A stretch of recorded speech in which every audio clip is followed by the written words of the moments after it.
Jai Hind, dear students of class 12th Geography optional. Today I am continuing the topic Sustainable Development in the lesson Sustainable Development, Planning and Sustainable Development in Indian context.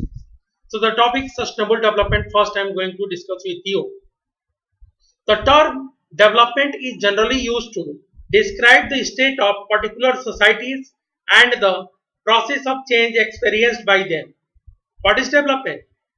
It is generally described as state of particular societies and the process of change experienced by them.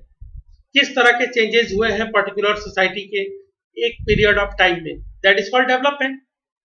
During a fairly large period of human history, the state of societies has largely been determined by interaction processes between human societies and their biophysical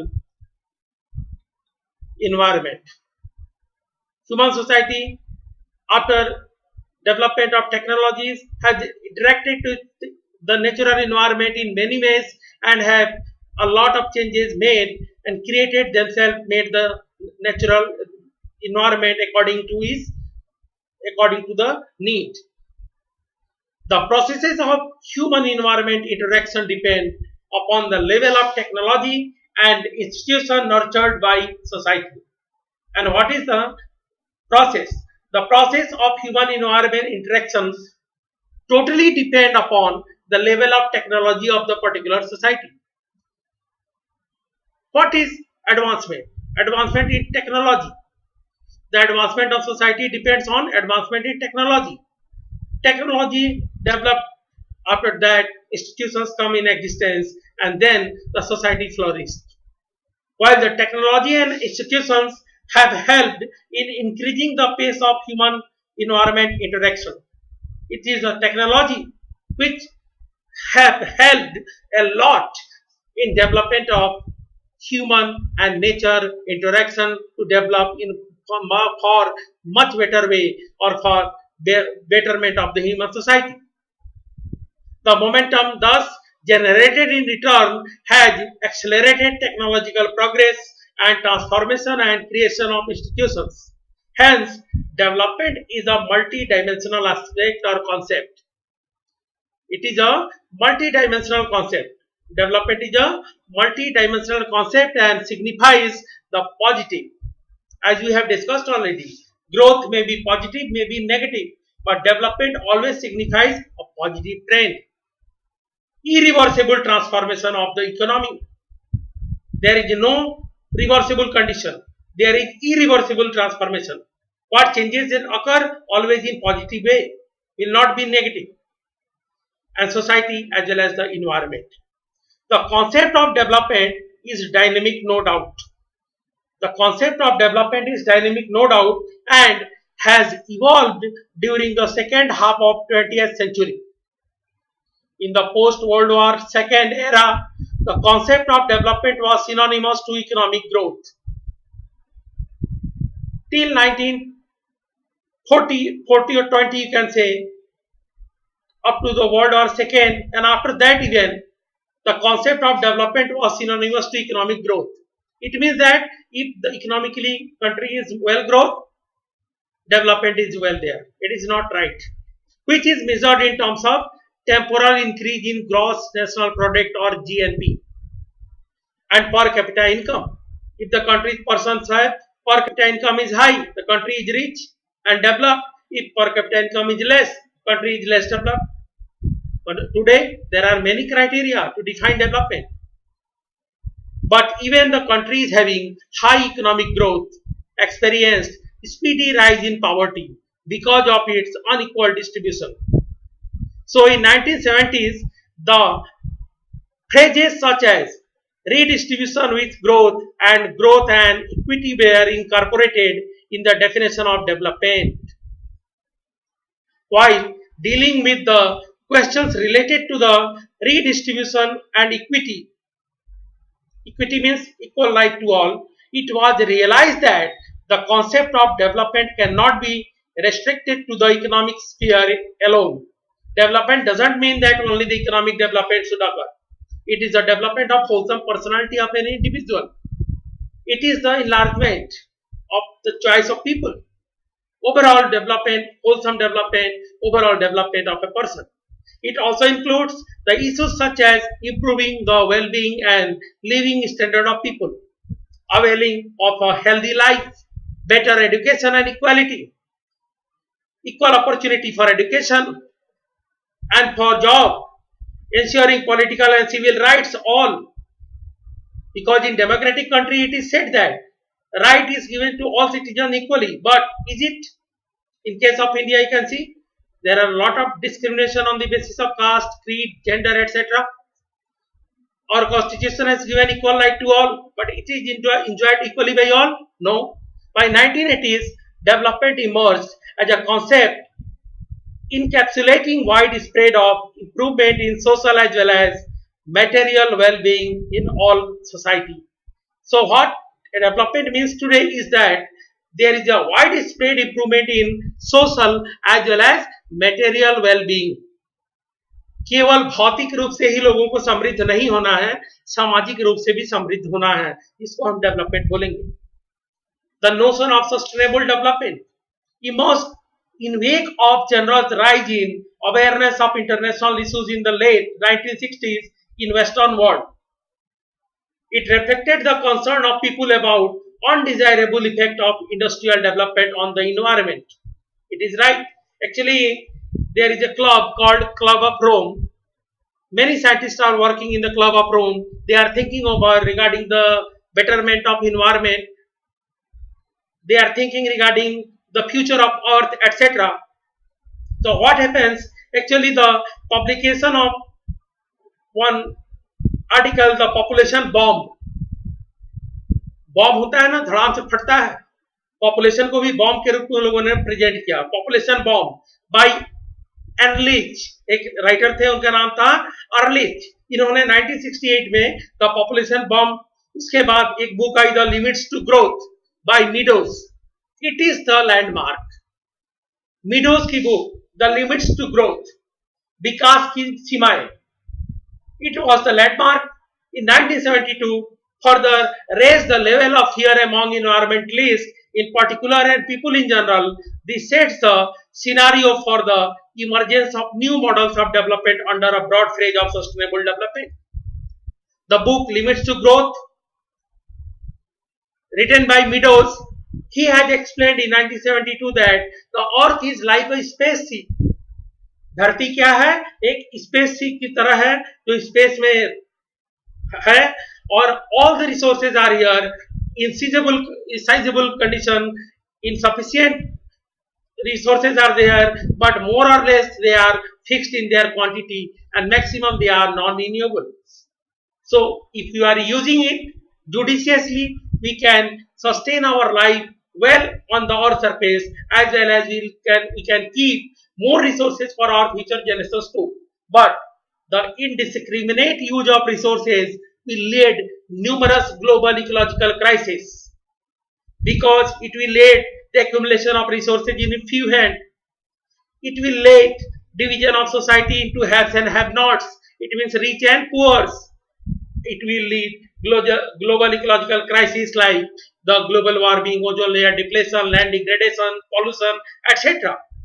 So, in Limits to Growth, they have asked people to develop themselves. No doubt there is a need for development for humankind every time, for a better life. So they have given a slogan, we have to oppose the blind development. उन लोगों ने एक slogan दिया कि हम लोगों को blind development का विरोध करना है. We have not to oppose development blindly. उन लोगों ने कहा हम लोग को ब्लाइंड डेवलपमेंट का अपोज करना है, जबकि डेवलपमेंट का अंधाधुंध विरोध नहीं करना है. यानी हिंदी में अगर बोले तो अंधे विकास का विरोध करना है, विकास का अंधाधुंध विरोध नहीं करना है.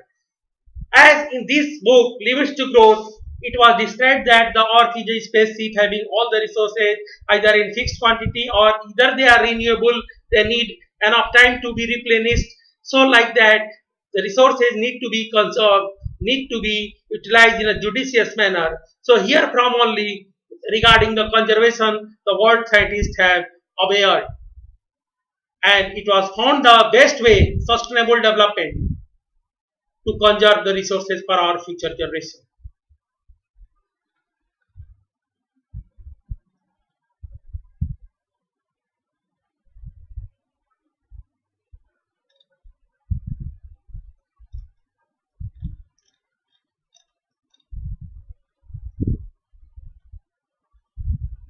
Concerned with the growing opinion of world community on the environmental issues, the United Nations establishment of World Commission on Environment and Development WCED. It was headed by Norwegian Prime Minister Gro Harlem Brundtland. Do you know about the report, Brundtland report of 1987? The commission gave this report, also known as Brundtland report, entitled Our Common Future in 1987. 1987 में Norwegian prime minister जो थे उनके ब्रटलैंड साहब उनके अंदर एक commission बनाया गया, उन्होंने एक रिपोर्ट सौंपा जिसको बोला जाता है ब्रटलैंड रिपोर्ट. इसका टाइटल था our common future. The report defines sustainable development as a development that meets the needs of the present without compromising the ability of future generations to meet their own needs. Very simple, they have defined what is sustainable development. Sustainable development is an economic development that meets the demand of the present generation without compromising with the ability of our future generations to meet their own needs. So in this way, the sustainable development get a proper position there in the world, and all the environmentalists who are thinking about the world and its future, they have focused on the sustainable development approach. Sustainable development takes care of ecological, social and economic aspect of development during the present time and pleads for conservation of resources to enable the future generations to use these resources also. So as far as concerning sustainable development, as I have started with the topic that in 1972 very first time Dolena Meadows have published the book called Limits to Growth. In the book he has asked for an approach to conserve resources on the topic called sustainable development, as he was described about the earth that the earth is like a spaceship having all the resources in an appropriate manner, appropriate quantity, seizable quantity, or either they are renewable, they need enough time to be replenished. So they have asked in this book that we have to oppose blind development. We have not to oppose development blindly. Accordingly, that Brundtland Commission 1987 have given the report to conserve resources. The best way is the sustainable development. And what is sustainable development? It is a development which meets the need of present generation without compromising with the needs of our future generations too. It should take place without damaging the environment. So this development is not thinking only about the present generation, also thinking about our future generations too. In this context, we are going to discuss another case study, Indira Gandhi Canal, Nahar, Canal in Hindi is called Nahar Command Area. Indira Gandhi Canal is believed to be the longest irrigational canal in the world. We have to discuss about the case study. We will discuss in detail. Certainly one question either from Bharmar, a case study of Himachal Pradesh, we have discussed already, or Indira Gandhi Canal, Nahar Command Area, certainly come in board examinations. This year it is very important because of the deletion of few of the deleted lessons which are important. They are deleted this year. Because of that, these lessons are becoming very much important. So I am going to start today the case study about the Indira Gandhi Canal Command Area. Indira Gandhi, previously known as Rajasthan Canal, is one of the largest canal system in India. Conceived by Kanwar Sen in 1948. The canal project was launched on 31st March 1958. Very first, I am just going to locate two regions. First, the Bharmar, and second, the Indira Gandhi Command Area through the map. So I am going to do that first.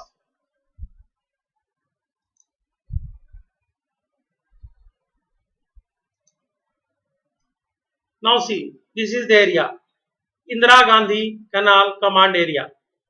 This is the area, and what the case study target area plan we have discussed yesterday. It was of Bharmor of Himachal Pradesh. You can see this region, Pukti, Tunda, Khani, and Holi area known as Bharmor tribal region. We have discussed yesterday about this. Today we will discuss about the Indira Gandhi Canal command area. So it is important to know about the map because the figure will be given in examination. Suppose this figure, Indira Gandhi Canal command area, will be given to you in question paper. You have to observe the map very minutely, and based on this the question will be there on this. Suppose here you can see, here it is given Harike Barrage. Here the river is Satluj and here it is Bias river, and on confluence of this there is a Indira Gandhi Canal command area. Indira Gandhi Canal is constructed here. You can see Ganganagar main canal headward. So here on the basis of this map question will be asked. So it is important to know that where they are located, which are the major locations like the Luknasar, Churu, Bikaner, Jaisalmer, main canal tail, etc. about all these. So we have to discuss today about the Indira Gandhi Canal command area.